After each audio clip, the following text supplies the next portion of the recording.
السلام علیکم ورحمۃ اللہ وبرکاتہ۔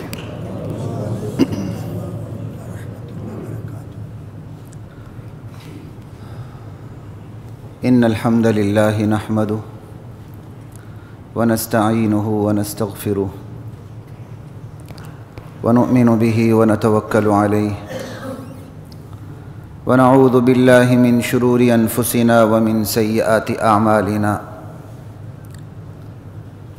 من يهده الله فلا مضل له ومن يضلله فلا هادي له ونشهد أن لا إله إلا الله وحده لا شريك له ونشهد أن محمدًا عبده ورسوله أما بعد فأعوذ بالله من الشيطان الرجيم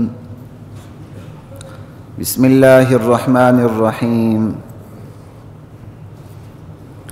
سبحان الذي أسرى بعبده ليلا من المسجد الحرام إلى المسجد الأقصى الذي باركنا حوله لنريه من آياتنا إنه هو السميع البصير۔ حضرات محترم، سورہ اسراء کی جسے بنی اسرائیل بھی کہتے ہیں، آیات آپ کے سامنے پڑھی ہیں، جس میں واقعہ معراج کا، واقعہ اسراء کا ذکر ہے۔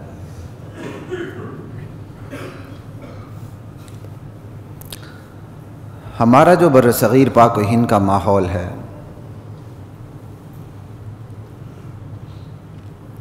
اس میں نبی کریم صلی اللہ علیہ وسلم کی صرف معجزاتی زندگی کے پہلوؤں کو سامنے رکھا جاتا ہے، عملی زندگی پر ڈسکس نہیں کیا جاتا، عملی زندگی کو زیر بحث نہیں لایا جاتا۔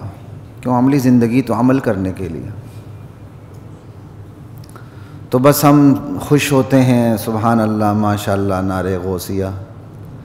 ہمارے خطیب صاحب بھی جتنے بھی ہوتے ہیں اکثر موسمی تقریریں یاد کر کے آتے ہیں، تو بات ہوتی ہے، یہ بہت بڑا المیہ ہے ہمارا۔ کوشش کیا کریں نبی علیہ السلام کی معجزاتی زندگی ہو یا عملی زندگی ہو، دونوں سے سبق اٹھانے کی کوشش کریں۔ وہ کون سے پہلو ہیں جن کی تطبیق ہم اپنی زندگیوں پر کر سکتے ہیں؟ اسی حوالے سے انشاءاللہ اس جمعے بھی بات ہوگی، آئندہ جمعے بھی اسی پہ بات ہوگی انشاءاللہ۔ اس جمعے تو میں اس پورے رکوع پہ بات کروں گا، اللہ تعالیٰ نے چاہا انشاءاللہ۔ آئندہ جمعے صرف اور صرف معراج میں جو نبی علیہ السلام کے لیے مشاہدات ہوئے، آپ نے کون کون سی غیبی چیزوں کا مشاہدہ کیا، اور اس سے اس امت کو سبق کیا ملتا ہے، یعنی اس کو امپلیمنٹ کرنا، ان مشاہدات کو اپنی زندگی سے جوڑنا، اس پہ بات ہوگی اللہ تعالیٰ نے چاہا۔ آج یہ واقعہ معراج کو اس رکوع کے حوالے سے سامنے رکھ دیتا ہوں۔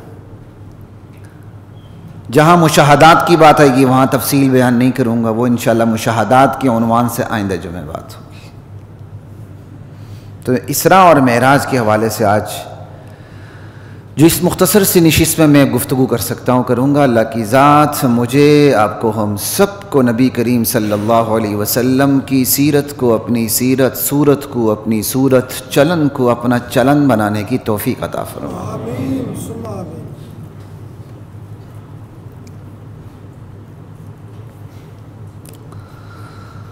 سبحان الذی اسری بعبدہ لیلا من المسجد الحرام الی المسجد الاقصی۔ پاک ہے وہ ذات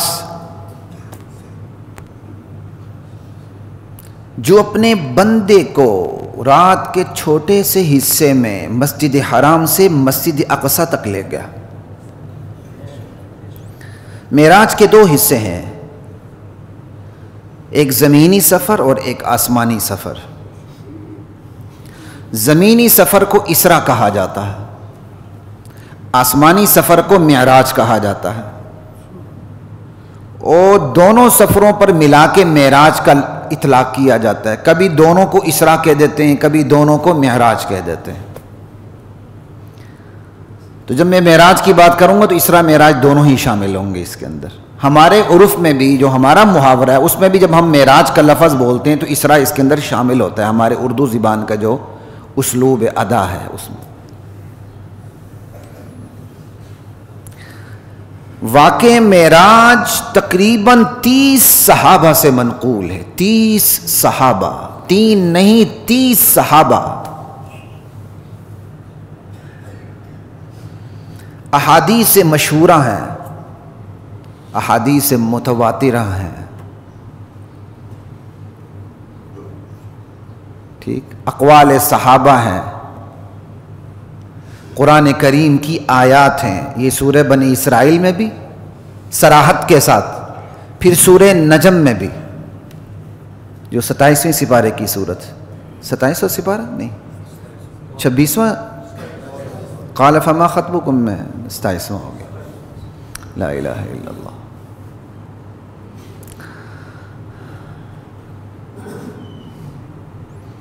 اسراء کا انکار کفر ہے، معراج کا انکار بدعت اور گمراہی ہے. احتیاطاً وہاں کفر کا فتویٰ نہیں لگتا. نبی علیہ السلام کو جو معراج ہوئی جسم اور روح دونوں کے ساتھ ہوئی. صرف جسمانی معراج نہیں کہ روح یہاں ہو، صرف روحانی معراج نہیں کہ جسم یہاں ہو. جسم اور روح سمیت ہوئی. عبد جسم روح کے مجموعے کو کہتے ہیں، اس لیے عبد استعمال ہوا ہے اس میں. جسمانی روحانی جسم اور روح دونوں کے ساتھ معراج، اور حالت بیداری میں ہوئی، خواب میں نہیں ہوئی. یہ دونوں تینوں چیزوں کو یاد رکھیے. نبی علیہ السلام کو معراج اسی جسم کے ساتھ، روح کے ساتھ، حالت بیداری میں آپ بنفس نفیس اٹھا کے لے جائے گئے ہیں اللہ کی طرف سے بیت المقدس. اس کے بعد آسمانوں کا سفر ہوا. یہ ہے معراج کی حقیقت. ٹھیک ہے. پھر اس کی ابتدا بھی اللہ نے سبحان سے کی ہے. سبحان الذی اسری بعبدہ. سبحان کا لفظ عربی زبان میں ایک تو غلط فہمی دور کرنے کے لیے آتا ہے. کسی کو کوئی غلط فہمی ہوئی ہوتی ہے، ٹھیک ہے، اس کو دور کرنے کے لیے آتا ہے. اور چھوٹی بات کے لیے نہیں آتا، بہت عظیم الشان معاملے کے حوالے سے سبحان کا لفظ استعمال ہوتا ہے. سبحان اللہ عما یشرکون، سبحان اللہ عما یصفون. اللہ کے بارے میں تم جو باتیں بناتے ہو اللہ اس سے پاک ہے.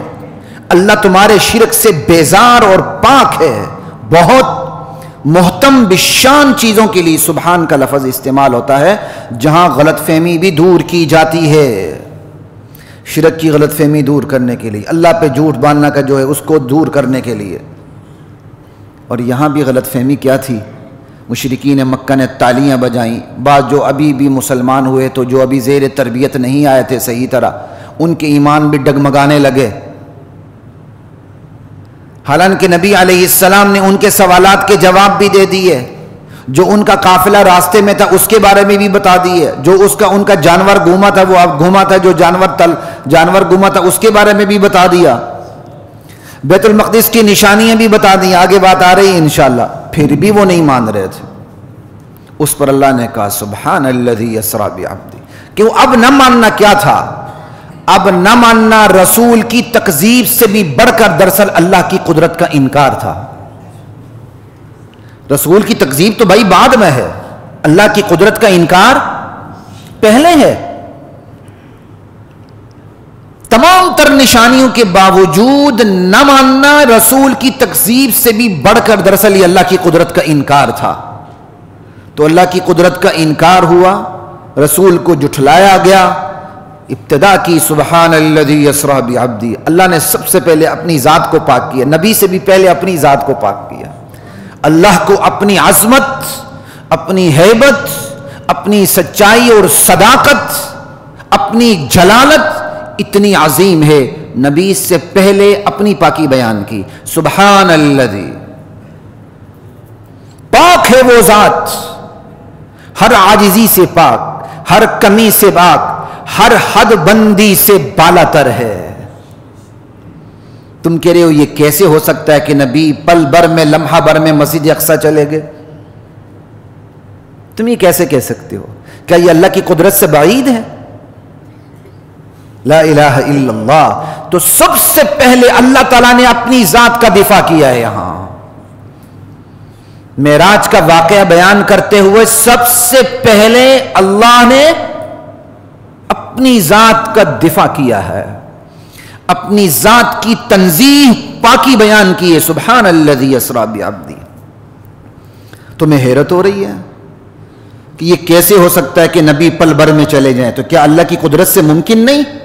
کیا تم نے اللہ کی قدرت کو محدود کر دیا ہے؟ تو سبحان الذی اسریٰ بعبدہ، اللہ ہر کمی سے پاک ہے، ہر عاجزی سے پاک ہے، ہر حد بندی سے بالا تر ہے۔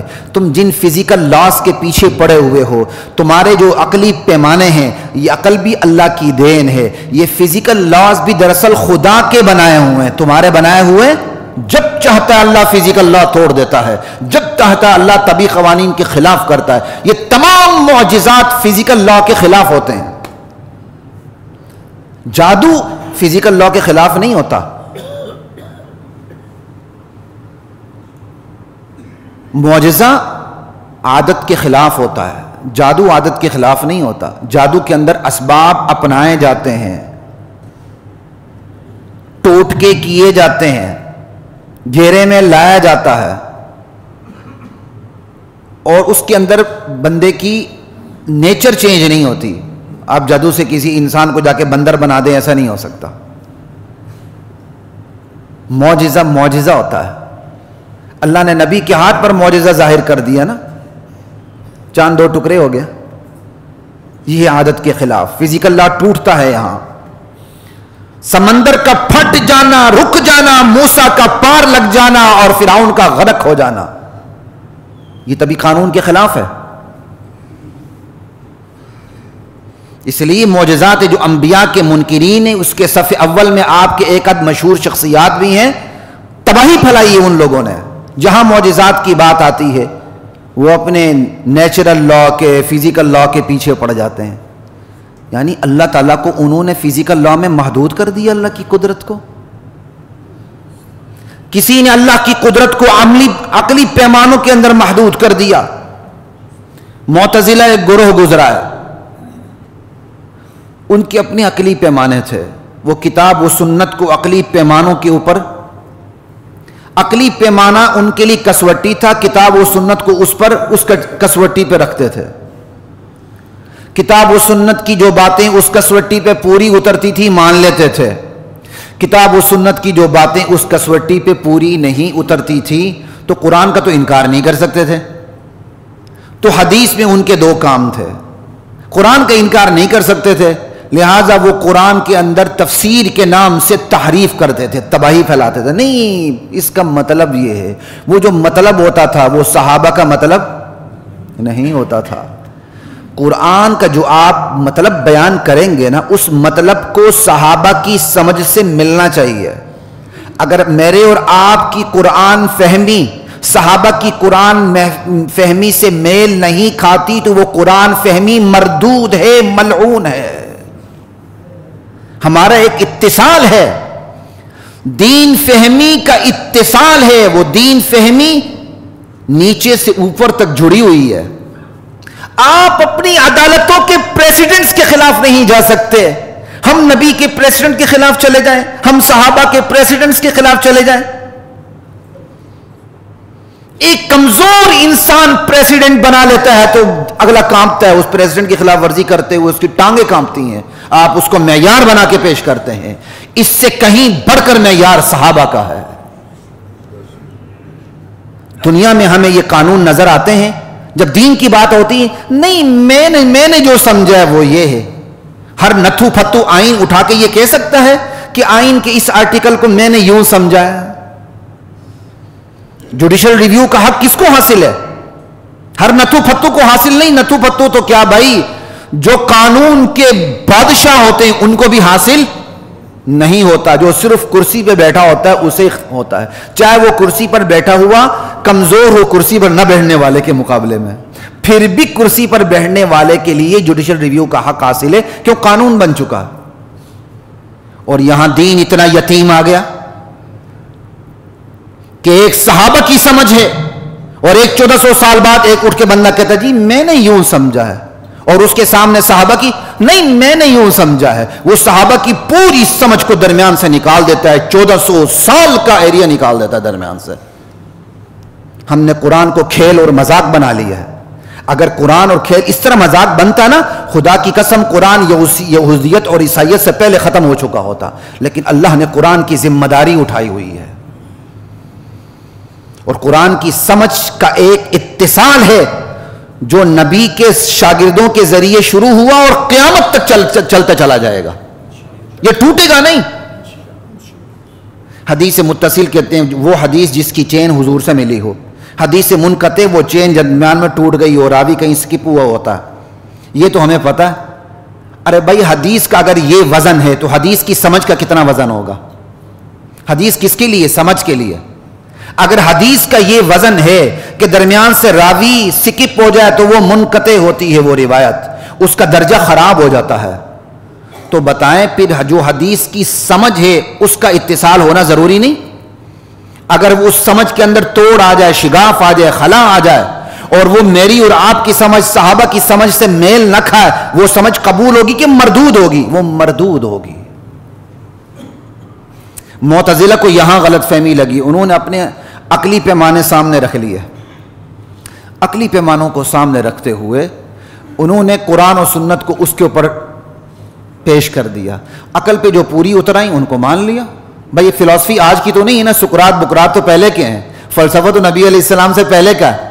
تو عقلی پیمانے تھے, تو جو عقلی پیمانوں پر چیز اترتی تھی بلا تکلف قبول کرتے تھے, جو اترتی نہیں تھی قرآن کے اندر تعویل کرتے تھے, تعویل کے نام سے قرآن کے معنی کو بگاڑتے تھے, اور صحابہ صاف انکار کر دیتے تھے کہ تم جو معنی بیان کرتے ہو ہم اس معنی سے واقف نہیں ہیں, کیونکہ اللہ کے نبی کا ارشاد ہے قد ترکتکم علی البیضاء, میرے امتیوں میں تمہیں ایک چمکتی دمکتی شاہراہ پہ چھوڑ کے جا رہا ہوں. لیلھا کنہارھا, یہ جو دین کی شاہراہ ایسی چمکتی دمکتی ہے, اس کے دن بھی اس کے راتیں بھی اس کے دن کی طرح روشن تر ہیں.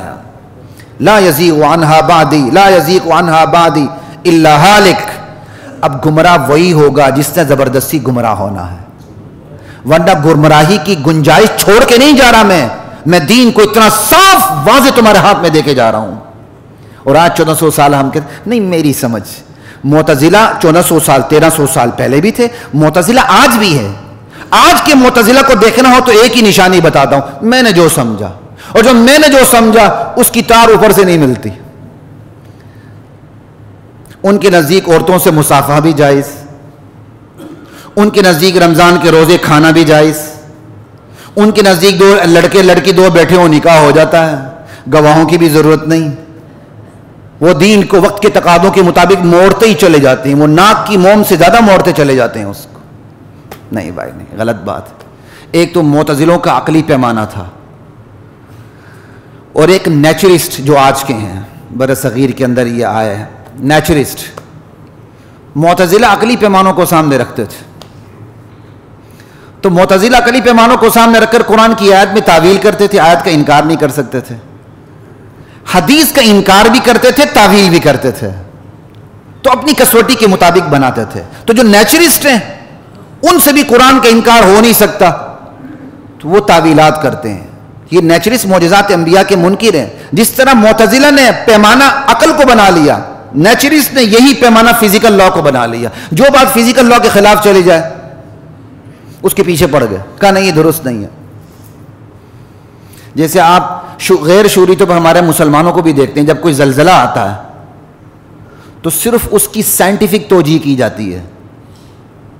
یہ جو خدائی عذابات زلزلے کی وجہ سے آتے ہیں اس کی مخالفت کی جاتی ہے. یہ بھی نیچرزم کا ایک پہلو ہے. سائنٹیفک توجیہ کا کوئی انکار نہیں ہے, لیکن خدا کا کوئی بھی کام بغیر ریزن کے نہیں ہوتا. یہ پھر کبھی انشاءاللہ اس پہ بات کریں گے تفصیلاً. تو جو نیچرسٹ ہوتے ہیں نیچر کو پیمانہ بنا لیتے ہیں، سمندر کا پھٹنا، چاند کا 2 ٹکڑے ہونا، اسی طرح معراج میں اس طرح چلے جانا جسم روح کے ساتھ، وہ اس کے منکر ہیں۔ اب چونکہ شناختی کارڈ میں مسلمان ہیں تو لہٰذا پھر وہ تعویل کہ نہیں مطلب یہ، نہیں مطلب یہ، وہ مطلب کر کے پورے دین کا، قرآن کی آیات کا، حدیث کا جو بے ساختہ مفہوم ہے اس پہ تباہی پھیلا دیتے ہیں، اس کو توڑ کے رکھ دیتے ہیں۔ صحابہ کا اعلان ہے تم جو معنی بیان کرتے ہو ہم اس سے نا واقف ہیں۔ تو یہاں سبحان کہا، اس ایک سبحان سے اللہ تعالیٰ نے ان تمام لوگوں پہ، چاہے وہ نیچرسٹ ہوں، چاہے وہ معتزلہ ہوں، چاہے وہ آج کے معتزلہ ہوں، سب پہ قلم پھیر دیا۔ تم نے جو حد بندیاں قائم کی ہوئی ہیں، تمہارے جو عقلی پیمانے ہیں، یہ اپنی جیب میں رکھو۔ اللہ تمہارے ان عقلی پیمانوں سے بالا تر ہے، اللہ تمہارے ان فزیکل لاز سے بالا تر ہے، اور یہ فزیکل لاز بھی تمہارے نہیں، خود اللہ کے بنائے ہوئے ہیں۔ اسی اللہ نے آگ بنائی، اس اللہ نے چاہا تو آگ کو ٹھنڈا کر دیا، صرف ٹھنڈا نہیں کر دیا، سلامہ بھی کر دیا۔ اسی اللہ نے سمندر کو ڈبونے کی طاقت دی، اور جب اللہ نے چاہا تو سمندر ڈبو نہیں سکا، رک گیا۔ اسی اللہ نے قانون بنایا، میاں بیوی کے ملاپ سے، مرد و زن کے ملاپ سے بچے کی پیدائش ہوتی ہے، اسی اللہ نے اس قانون کو توڑ دیا۔ آدم کو بغیر ماں باپ کے پیدا کیا، عیسیٰ علیہ السلام کو بغیر باپ کے پیدا کیا۔ یہ اللہ ہے، یہ ہے سبحان، لفظ سمجھیں، یہ ہے سبحان۔ اور گرامر کے اعتبار سے سبحان الذی سبحوا سبحانا، سبحوا یعنی تسبیحا، ارے اللہ کی پاکی بیان کرتے رہا کرو جس طرح پاکی بیان کرنے کا حق ہے۔ یہ ہے گرامیٹیکل ترجمہ۔ سبحان، سبحوا تسبیحا، اللہ کی پاکی بیان کرتے رہا کرو، یہ امر دوام کے لیے ہے، کرتے رہا کرو۔ کیسے؟ جس طرح پاکی بیان کرنے کا حق ہے۔ ما قدر اللہ حق قدری، لوگوں نے اللہ کی یوں قدر نہیں کی جس طرح قدر کرنے کا حق تھا۔ سبحان الذی لا الہ الا اللہ، یہ ہے سبحان۔ آگے چلتے ہیں، الذی اسری بعبدہ۔ جب ان لوگوں نے انکار کیا کہ نہیں یہ کیسے ہو سکتا ہے، تو اللہ نے سب سے پہلے اپنی ذات کی پاکی بیان کر دی، سبحان الذی۔ اس کے فوراً بعد اپنے نبی کی تصدیق کر دی کہ میرے نبی نے یہ تمہارے سامنے بات کی ہے کہ مجھے اللہ لے گیا بیت المقدس، اس کے بعد 7 آسمانوں پہ سدرۃ المنتہا تک، الی ما شاء اللہ۔ تو میرے نبی نے جھوٹ نہیں بولا، سچ فرمایا۔ میرا نبی خود نہیں گیا، میں لے گیا ہوں۔ خود گیا ہوتا تم بات کرتے، میرا نبی خود نہیں گیا، نہ خود جا سکتا ہے۔ اسرا، میں لے گیا ہوں، وہ ذات جو اپنے بندے کو لے گئی۔ تو اپنی تنزیہ بیان کرنے کے بعد اللہ نے اپنے نبی کی تصدیق کر دی۔ 2 باتیں ہو گئیں۔ اب تصدیق کے بعد بھی کوئی نہ مانے تو پھر تنبیہ بھی کر دی، انہ هو السمیع البصیر۔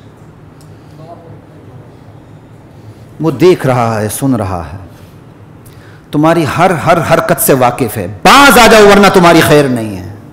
یہ ہے انہ هو السمیع البصیر۔ ایک مطلب انہ هو السمیع البصیر۔ دوسرا، اللہ تعالیٰ اپنے بندے کو لے گیا، لے جانے سے اللہ کے نبی سمیع و بصیر نہیں بنے، یہ صفت اللہ ہی کے پاس ہے، وہی سمیع و بصیر ہے، کوئی اور نہیں۔ تیسرا، انہ هو السمیع البصیر، لا الہ الا اللہ۔ اللہ سمیع و بصیر، اللہ دیکھتا ہے، سنتا ہے۔ اللہ کو پتہ ہے اس عظیم الشان معاملے کے لیے کہ یہ امتیاز کس نبی کو دینا ہے، اللہ کو پتہ تھا میں نے کس نبی کو دینا ہے۔ اللہ نے اپنے علم کی بنیاد پر محمد الرسول اللہ کو اس کے لیے چن لیا۔ انہ هو السمیع البصیر، لا الہ الا اللہ۔ تو سبحان الذی اسری بعبدہ، پاک ہے وہ ذات جو لے گیا اپنے بندے کو، اسری بعبدہ۔ اور یہاں بندہ کہا، جاہلوں کے نزدیک بندہ بڑی پستی کی چیز ہوتی ہے، نعوذ باللہ۔ اچھا بندہ، اور اللہ کے ہاں یہ اشرف الاوصاف ہے، اکمل الاوصاف ہے، بندے کی سب سے بڑی صفت ہی بندہ ہونا ہے۔ جیسے گزشتہ جمعے بھی آپ سن چکے ہیں، تبارک الذی نزل الفرقان علی عبدہ، بہت عالی شان ہے وہ ذات جس نے فرقان جیسی کتاب اپنے بندے پہ نازل کی. وَإِن كُنتُمْ فِي رَيْبٍ مِّمَّا نَزَّلْنَا عَلَىٰ عَبْدِنَا فَأْتُوا بِسُورَةٍ مِّن مِّثْلِهِ، اگر ہم نے اپنے بندے پر جو نازل کیا شک ہے تو ذرا صورت تو بنا کے لے آؤ. عبد کے اندر پیار ہے، عبد کے اندر پیار ہے، پھر عبد کے اندر خصوصیت کا اظہار ہے کہ میرا نبی ہی اس کا مستحق ہے. پھر عبد سے مراد کاملیت ہے کہ میرا عبد بندگی کے اس مقام پر ہے جہاں تک کوئی بندہ پہنچ نہیں سکا. اسرا بعبدہ، اور لے گیا رات کے تھوڑے سے حصے میں. اسرا عربی میں کہتے ہیں رات میں چلنا، لیکن جب با لگ جائے اسرا بعبدہ، یہ با تعدیہ کہتے ہیں. چونکہ آپ لوگوں کو گرامر کا پتہ نہیں ہوتا تو پھر میرے اوپر بوجھ بنتا ہے، میں گرامر کیا بیان کروں، لیکن چونکہ یہ ساری سوشل میڈیا پہ بھی جاتی ہے، اہل علم بھی سنتے تو میں ان کے لیے بھی بیان کر دیتا ہوں، اگرچہ یہ گرامر کی چھوٹی باتیں. اب رات میں چلنا تو با لگ گیا تو رات میں لے جانا. اب اس کا ترجمہ رات میں چلنا نہیں ہوگا، رات میں لے جانا ہوگا. تو رات میں لے گئے، تو کبھی کبھی صرف لے جانے کے معنی میں بھی اسرا استعمال ہو جاتا ہے. تو آگے لیلن کہا یہ نہ سمجھنا دن کو لے گیا ہوں، رات ہی میں لے گیا ہوں. اسرا بعبدہ، لیلا تاکید کے لیے آ گیا، لیلا صراحت کے لیے آ گیا، یا لیلا تجرید ہے. ایک علم بلاغت ہمارا علم ہے گرامیٹیکل عربی کا، اس کے اندر ایک تجرید ہوتی ہے. تجرید کا مطلب یہ ہوتا ہے دو معنی آ جائیں، تکرار آ جائیں تو ایک معنی میں سے اس معنی کو سکپ کر دیتے ہیں. اسرا رات میں لے جانا تو لیلن رات میں لے جانا، تکرار آ گیا تو اب اسرا کا مطلب صرف لے جانا ہوگا کیونکہ آگے رات آ رہا ہے. تو کہا رات میں لے جانا، کیوں رات کا لفظ آ چکا ہے. اور ہمارے اردو ترجمے میں اسی تجریدی معنی کا خیال کیا جاتا ہے، ورنہ اردو معنی بنتا ہی نہیں ہے. کیوں؟ ہر زبان کا اپنا اسلوب ہوتا ہے. وہ ذات پاک ہے جو رات میں لے گئی اپنے بندے کو، رات میں ترجمہ بنتا نہیں ہے. تو جو عربی کا قاعدہ ہے تجرید کہ دو تکرار کے معنی آ جائیں تو ایک کو سکپ کر دیا جاتا ہے. تو رات میں لے جانا اب ترجمہ نہیں ہوگا، اب ترجمہ ہوگا لے جانا، کیونکہ آگے رات خود ہی آ رہی ہے، لفظ رات کا آ رہا ہے. یہ تجرید ہو گیا. یہاں تجرید بھی ہے، یہاں تاکید بھی ہے، یہاں صراحت بھی ہے. پھر کہا لیلن، نکرہ آیا ہے، ایک رات میں لے گیا. بھائی کون سی رات ہے؟ کوئی بتا سکتا ہے کون سی رات ہے؟ کوئی نہیں بتا سکتا کون سی رات ہے. چلیں یہ بھی سن لیں. 27 رات 27 رجب عوامی سطح پہ مشہور ہے، علمی سطح پہ اس کی کوئی حیثیت نہیں. علمی اور کتابی سطح پر 27ویں رجب کی کوئی حیثیت نہیں، یہ عوامی سطح پر مشہور ہے. اللہ نے رات کا ہے، وہ کون سی رات؟ یہ کامن ناؤن ہے، یہ کامن ناؤن ہے. لیلن نکرہ ہے، سمجھ آئی بات کی؟ یہ پراپر ناؤن نہیں ہے، یہ کامن ناؤن ہے، نکرہ ہے. ایک غیر معین رات تھی بس. یہی وجہ ہے اس رات میں اختلاف ہے کون سی رات ہے، یہاں تک کہ اس کو رمضان کی رات بھی کہا گیا ہے. سال میں بھی اختلاف، مہینے میں بھی اختلاف. باسوں نے کہا ربیع الاول کا مہینہ تھا. سال میں اختلاف، مہینے میں اختلاف، دن میں اختلاف، واقع میں اتفاق. تو یہ چیز کیا بتاتی ہے؟ یہ چیز بتاتی ہے مقصد اہم ہوا کرتا ہے. اور یہ قرآن کریم کا اپنا ایک انداز، اسلوب ہے، وہ مقاصد کو، آبجیکٹیوز کو فوکس کر کے چلتا ہے. اگر یہ رات شب عبادت ہوتی کہ اس کے شب عبادت کا مطلب اس رات میں عبادت کا زیادہ ثواب ملتا تو احادیث سے پتہ چلتا، صحابہ کی زندگیوں سے پتہ چلتا. عام راتوں کی طرح ایک رات ہے، عام راتوں کی طرح ایک رات کا مطلب یہ ہے کہ آپ کو عام راتوں کی طرح جو ثواب ملتا ہے وہی اس رات میں ثواب ملے گا. اگر 27 رجب بھی ہے تو کوئی زائد ثواب تو بھائی شب قدر کے لیے، اور اگر شب برات ثابت ہے تو پھر اس کے لیے، کیونکہ شب برات میں اختلاف ہے ثابت ہے یا نہیں، شب قدر کے بارے میں یقینی ہے. تو لیلن نکرہ ہے، کامن ناؤن ہے، کا ایک رات میں لے گیا. پھر یہ جو نکرہ آیا ہے یہ اس کے اندر قلت کی طرف اشارہ ہے، تنویر تنکیر کی ہے، اس کے اندر تقلیل ہے، قلت کی طرف. پوری رات نہیں، رات کی چند گھڑیوں میں، رات کی چند گھڑیوں میں. لیلن لا الہ الا اللہ. یہ ہے مطلب. پاک ہے وہ ذات جو اپنے بندے کو لے گیا رات کی چند گھڑیوں میں. لیلا من المسجد الحرام الى المسجد الاقصى. کہاں لے گیا؟ مسجد حرام سے مسجد اقصی لے گیا. لا الہ الا اللہ. یہ ہے اسراء معراج کی ابتدا کہ مسجد حرام سے آپ کو مسجد اقصی لے. آپ حتیم کعبہ میں بیٹھے ہوئے تھے یا لیٹے ہوئے تھے. حتیم کعبہ، حتیم کا پتہ ہے نا آپ کو، جو اصل بیت اللہ کا حصہ ہے. ہم جیسے کمزوروں کے لیے اللہ تعالیٰ نے اس کو باہر کر دیا. میں تو یہی کہتا ہوں، ہر بندہ تو اندر نہیں جا سکتا. میں تو اللہ یہی حکمت سمجھتا ہوں. ہم جیسوں کے لیے اللہ نے باہر رکھ دیا. ہم بھی وہاں چلے جائیں تو کہہ سکتے ہیں بیت اللہ کے اندر چلے گئے. الحمدللہ. ویسے الحمدللہ میں اندر جا چکا ہوں یہ اللہ کے قرآن کی برکت سے. انٹرنیشنل کمپٹیشن ہوا تھا، اس میں یہ عالمی مقابلہ ہوتا ہے تفسیر کا، قرأت کا. اس میں پاکستان سے تفسیر میں میری سلیکشن ہوئی تھی. مسابقہ دولیہ تھا، یہ 1997 کی بات. اس میں ہم شاہی مہمان تھے تو ہمیں لے گئے تھے. میں نے 6 رکعت نفل پڑھی الحمدللہ. اللہ ریاکاری سے بچا. دو جو آخری میں نے 2 پڑھی وہ میں نے لمبی کر دی، لمبی سے لمبی یا اللہ خلاص، یا اللہ خلاص. میں نے کہا اب خلاص ہو ہی نہیں سکتا، بیٹھے رہو. میں پسینے میں، وہ پیڈسٹل فین تھے انہوں نے وہ بھی نہیں لگایا تھے. بڑے چالاک ہیں وہ لوگ بھی، کیونکہ وہ بھی کہتے ہیں مہمان جلدی جلدی نکلیں. تو وہ پیڈسٹل فین بھی آف تھے اور میں پسینے میں شرابور تھا اور میں تشہد میں نے لمبا کر دیا. اور تقریباً میں نے جتنی رکعتیں پڑھی اور ہر رکعت 6 رکعتیں پڑھی اور ہر 2 رکعت میں نے بیت اللہ میں اپنا رخ تبدیل کیا. کیونکہ آپ تو کسی بھی رخ کی طرف نماز پڑھ سکتے ہیں بیت اللہ کے اندر. تو آخری تشہد پھر میں نے لمبے سے لمبا. جب میں تھک ہار گیا، وہ بھی اللہ خلاص کرتے کرتے تھک ہار گیا، تو پھر میں نے بھی سلام پھیر دیا. سلام پھیر کے پھر میں نے ہاتھ اٹھا دی. اس نے کہا یار اب تو بس کرو. میں کہا ٹھہرو اب. پھر میں نے ہاتھ اٹھا دیے، جو کر سکتا تھا. پھر میں نے دعا کی، پھر میں باہر آیا. اور باہر آتے ہوئے بڑا خطرہ ہوتا ہے، وہ پورا پروٹوکول دیتے ہیں بندے کو. تو میں اس پہ حیران تھا. باہر آتے ہوئے خطرہ مجھے تب محسوس ہوا. میں نے نیچے دیکھا کہ ایک وہ حبشی کالا کلوٹا ہے، قداور ہے، موٹا تازہ، اور مجھے ایسے دیکھ رہا ہے. مجھے شک پڑ گیا اس سے مجھے چھوڑنا نہیں. میں نیچے اترنے لگ گیا، اس نے بس مجھے ایسے جفی ڈالی. وہ تو پھر جفی میں ڈال کے تو مار دیتے ہیں بندے کو، سب برکت کے طور پر بندے کا ستیہ ناش کر دیتے ہیں. وہ پھر سیکیورٹی والوں نے مجھے اس سے چھڑایا اور پھر مجھے سیکیورٹی کے حساب میں مجھے باہر گاڑی تک پہنچایا. میرے سارے ساتھی باہر گاڑی میں انتظار کر رہے تھے. تو خیر ایک ویسے بات آ گئی، میں نے کبھی اتنی تفصیل سے بات بتائی نہیں تھی، لیکن وَأَمَّا بِنِعْمَةِ رَبِّكَ فَحَدِّثْ کے تحت بتا رہا ہوں. اور ویسے بھی مجھے پتہ ہے کہ یہ جمعہ میرا اتنا لمبا ہو گیا اس میں کہ مجھے شاید 2-3 نشستیں کرنے پڑیں، اس لیے میں نے یہ بتا دیا، ورنہ میں نے تیزی سے آگے چلنا تھا. تو خیر، سبحان الذی اسریٰ بعبدہ لیلا من المسجد الحرام. تو حتیم کعبہ اس پہ بات ہو رہی تھی. نبی علیہ السلام جو وہ ہلالی سا دائرہ ہے اس میں تشریف فرماتے ہیں، وہاں سے آپ کو لے جایا گیا ہے.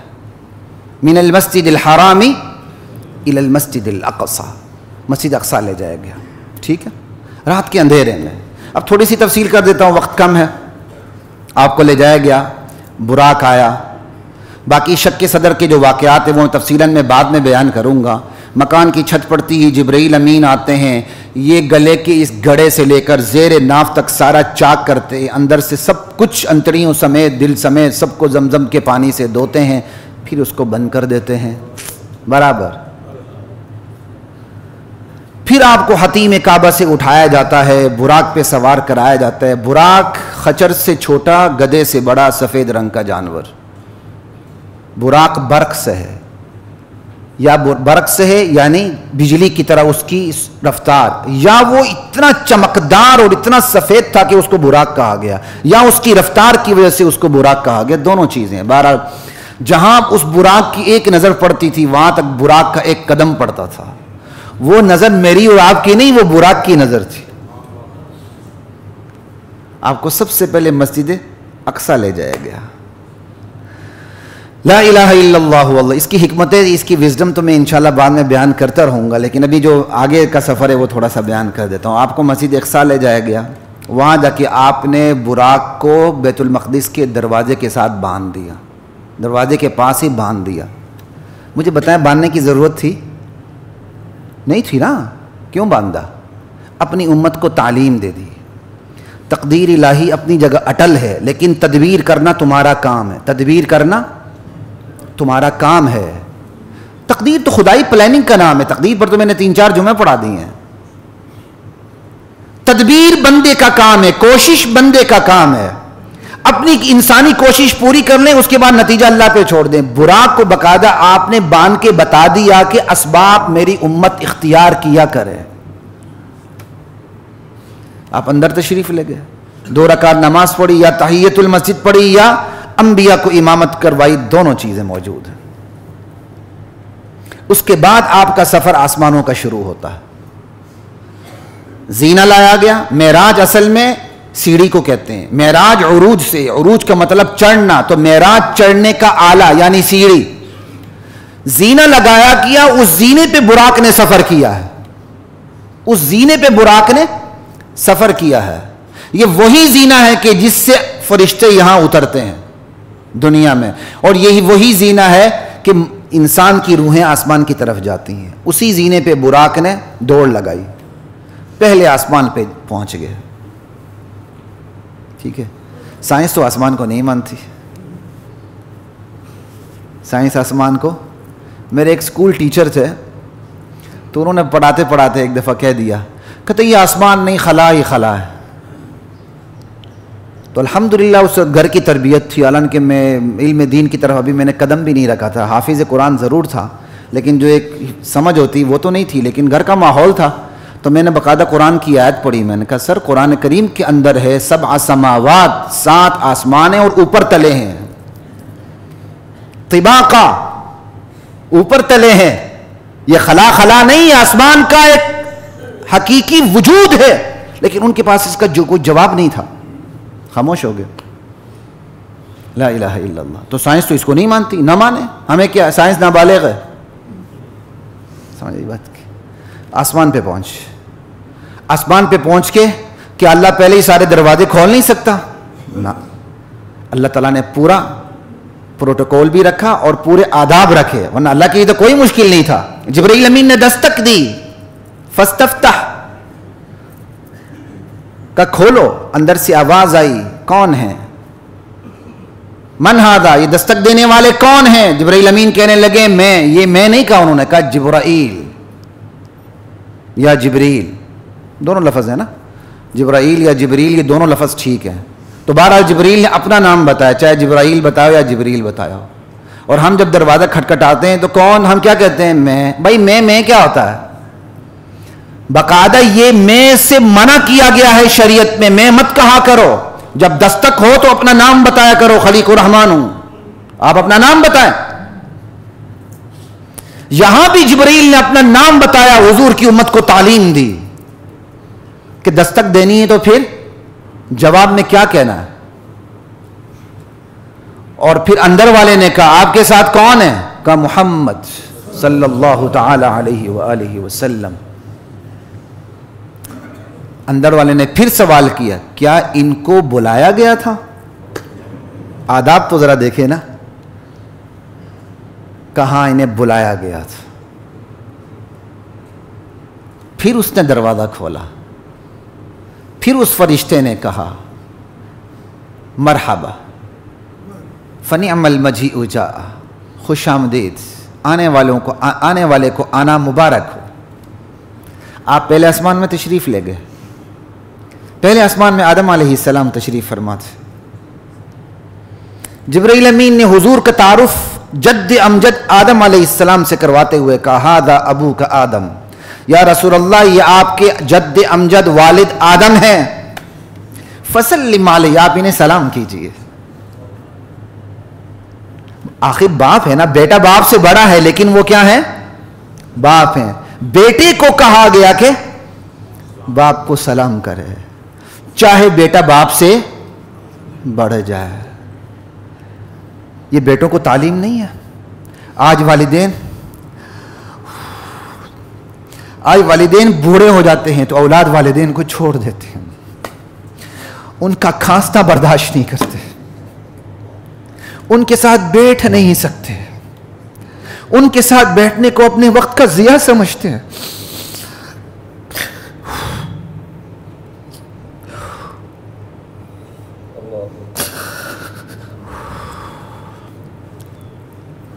جن کے والدین ہیں اللہ انہیں قدر کی توفیق عطا فرمائے.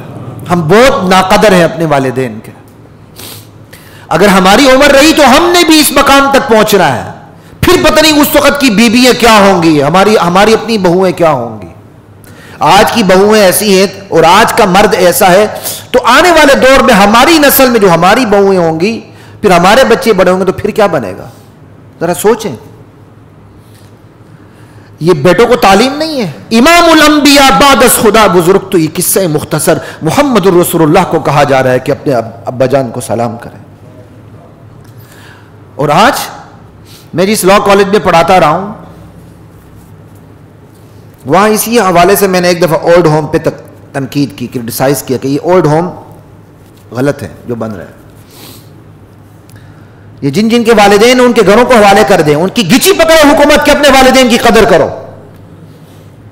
تم نے ان کو پنجرے میں بند کر دیا. میرے کولیگ نے جو پریکٹسنگ لائر ہیں، اگر سن رہے ہیں تو میں ان سے معافی چاہتا ہوں.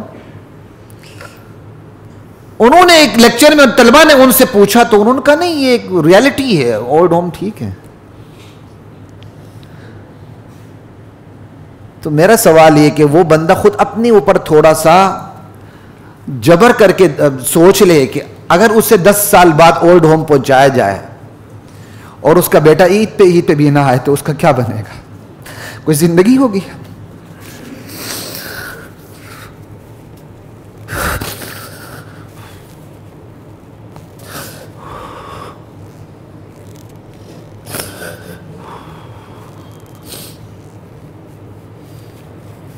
آج بیویوں کے لیے ہم والدین کو چھوڑ بیٹھے، والدین کے قریب بھی نہیں جانا چاہتے. قریب جاتے ہیں والدین پہ احسان کرتے ہیں، ان کا کھانسنا برداشت نہیں کرتے، ان کو دقیانوس سمجھتے ہیں. اور معراج کے واقعے میں تعلیم دی جا رہی ہے. امام الانبیاء بعد از خدا بزرگ، تو یہ قصہ مختصر آدم علیہ السلام کے بارے میں کہا آپ کے والد ہیں سلام کریں. یہ ھذا ابو کا دلیل ہے کہ آپ کو سلام کا حکم کیوں دیا گیا ہے. یہ ایک الگ بات ہے، گزرنے والا بھی بیٹھنے والے کو سلام کرتا ہے، یہ ایک الگ ریزن ہے. لیکن سب سے بڑی ریزن یہاں جو ہے وہ یہ ہے کہ آدم علیہ السلام محمد الرسول اللہ کے والد ہیں. کہا تھا ابوک فسلم علیہ، آپ کے ابا جان ہیں، آپ سلام کریں. اللہ کے نبی فرماتے ہیں فسلمت علیہ، میں نے اپنے ابا جان کو سلام کیا. فرد السلام، انہوں نے میرے سلام کا جواب دیا. اور پھر فرمایا ثم قال مرحبا بالابن الصالح والنبی الصالح، میرے صالح بیٹے کا آنا مبارک ہو، صالح نبی کا آنا مبارک ہو، میرے صالح بیٹے کا آنا مبارک ہو. مرحبا بالابن الصالح والنبی الصالح. اور آپ حیران ہوں گے، اب باقی میں ساری تشریح یہاں نہیں کروں گا، جس آسمان پر بھی گئے ہیں ہر نبی نے آپ کا استقبال کرتے ہوئے صالح کا لفظ ضرور استعمال کیا. اصل لفظ صالحیت ہے، صالح ہونا ہے، نیک بختی ہے، نیک بختی. یہ دنیا تو آنے جانی ہے، آج کر و فر ہے کل نہیں ہے. آج اردلی میں لوگ پھرتے ہیں کل نہیں ہے، کچھ بھی نہیں ہے. یہ دنیا آنی جانی ہے بس. اصل چیز صالحیت ہے، نیک بختی ہے. وَأَمَّا الَّذِينَ سُعِدُوا فَفِي الْجَنَّةِ، نیک بخت لوگ جنت میں ہوں گے، اللہ کی رضا میں ہوں گے. یہ اصل چیز ہے. بھلے سوکھی روٹی کھاتے ہوں، 3 نہیں 1 وقت کا کھانا ملتا ہو، 2 روٹی نہیں 1 ملتی ہو، 1 روٹی نہیں آدھی روٹی پہ گزارا کرتے ہوں، 2 لقموں پہ گزارا کرتے ہوں، دال نہیں نمک پہ گزارا کرتے ہوں، لیکن وہ بندہ نیک بخت ہے تو اللہ کے ہاں وہ عباد الرحمن میں شامل ہے. آگے چلتے ہیں.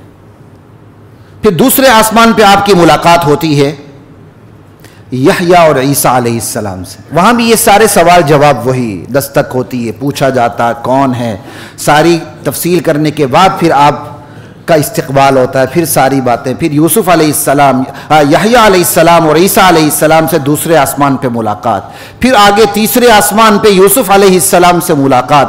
پھر چوتھے آسمان، تیسرے پہ میں نے کس کا نام لیا؟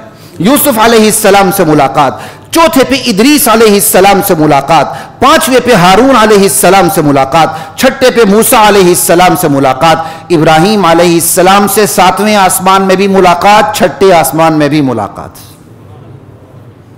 اور امت کا متفقہ فیصلہ ہے کہ محمد رسول اللہ کے بعد سب سے بڑے نبی جو ہیں وہ ابراہیم علیہ السلام ہیں، مرتبے کے حوالے سے ساتویں آسمان پہ ابراہیم علیہ السلام سے آپ کی ملاقات ہوتی ہے، وہی سارے سوال جواب یہ سب کچھ۔ پھر آپ سدرۃ المنتہا پہ تشریف لے جاتے ہیں، آپ کو وہاں لے جایا جاتا ہے، سدرہ بیری کا درخت، سدرۃ المنتہا پہ انشاءاللہ میں جب معراج پہ میری ایک دو نشستیں ہوں گی تو پھر میں جہاں معراج کے مشاہدات کی بات آئے گی پھر وہاں میں سدرۃ المنتہا کی ساری ڈیٹیل بیان کروں گا، اس وقت موقع نہیں ہے، ٹھیک ہے۔ سدرۃ المنتہا، پھر آپ کو بیت المعمور لے جایا گیا، بیت المعمور فرشتوں کا کعبہ ہے، ساتویں آسمان پر ہے، اور بالکل اس کعبے کی سیدھ میں ہے، اور اتنا سیدھ میں ہے کہ محدثین اس کی شرح کرتے ہوئے کہتے ہیں اس قدر سیدھ میں ہے کہ اگر بیت المعمور کو توڑ کے پھینک دیا جائے تو سیدھے بیت اللہ پہ آگے گرے، توڑ ڈالا جائے اوپر سے یا اس کو اوپر سے پھینک دیا جائے تو اتنا سیدھ میں ہے کہ بیت اللہ پہ آ کے گرے۔ اس سیدھ میں یہ فرشتوں کا قبلہ ہے، کعبہ ہے، فرشتوں کا کعبہ ہے، اور روزانہ اس کے اندر 70,000 فرشتے داخل ہوتے ہیں، اور تا قیامت ان فرشتوں کی باری نہیں آتی۔ 50 نمازوں کا تحفہ لیتے ہیں، پھر چھٹے آسمان پر آتے ہیں، پھر موسیٰ علیہ السلام سے ملاقات ہوتی ہے، وہ کہتے ہیں مجھے اپنی قوم کا تجربہ ہے، آپ واپس چلے جائیں، اللہ سے کم کروا لیں۔ اب لوگ کہتے ہیں 50 نمازیں کیسے پڑھتے ہیں؟ جس ہستی نے 50 نمازیں پڑھوانی تھی اس نے مینج بھی کر دینا تھا، بات ہی ختم ہو گئی بھائی۔ انسان، چھوٹا سا انسان، وہ اپنی مینجمنٹ کا اتنا خیال رکھتا ہے، وہ اپنی ایڈمنسٹریشن کا اتنا خیال رکھتا ہے، تو اللہ تعالیٰ نے کچھ مینج نہیں کرنا تھا؟ جس اللہ نے 50 نمازیں ادا کروانی تھی، اللہ نے اس کو مینج بھی کرنا تھا۔ تو بہرحال 50 سے کم ہوتی چلی گئیں، 5 پہ پہنچ گئیں، 5 پہ بھی موسیٰ علیہ السلام نے کہا آپ کی امت کا پڑھنا مشکل ہے۔ کتنے مہربان تھے موسیٰ علیہ السلام۔ اللہ کے نبی نے فرمایا اب مجھے شرم آتی ہے، اللہ تعالیٰ نے بھی فیصلہ کر دیا، میرے ہاں کی بات بدلہ نہیں کرتی، نمازیں 5 ثواب 85 کا دوں گا، 1 فرض نماز 10 فرض نماز کے برابر۔ یہی ہے من المسجد الحرام الى المسجد الاقصى الذي باركنا حوله، وہ مسجد اقصی جس کے گرد و پیش میں ہم نے برکتیں رکھی ہیں، ملک شام۔ یہ شام آج کا شام نہیں ہے، اس شام میں یہ فلسطین بھی داخل ہے، یہ آج کا شام نہ سمجھے، یہ جو شام کی بات ہو رہی ہے اس شام میں فلسطین اس کا حصہ تھا، اور یہاں شام سے مراد بارکنا یہ بیت المقدس ہے، اس کے گرد و پیش میں برکتیں، سرسبز و شادابی، پھر انبیاء اسی خاک سے اٹھے، اسی خاک میں مدفون ہوئے، سب سے کثرت سے انبیاء فلسطین ملک شام میں، یہ اس کی سب سے بڑی برکتیں ہیں، انبیاء کا مسکن، انبیاء کا مدفن، پھر دنیاوی برکتیں، لا الہ الا اللہ لنریہ من آیاتنا۔ کیوں بھائی؟ اللہ کہتے ہیں ہم نے یہ سیر اس لیے کروائی، ہم اپنے حکیمانہ انتظامات، اپنی قدرت کے نشان دکھانا چاہتے تھے، انہ هو السمیع البصیر۔ باقی باتیں بعد میں انشاءاللہ، اس پر 2 نشستیں کم سے کم اور ہوں گی۔ وآخر دعوانا ان الحمد للہ رب العالمین۔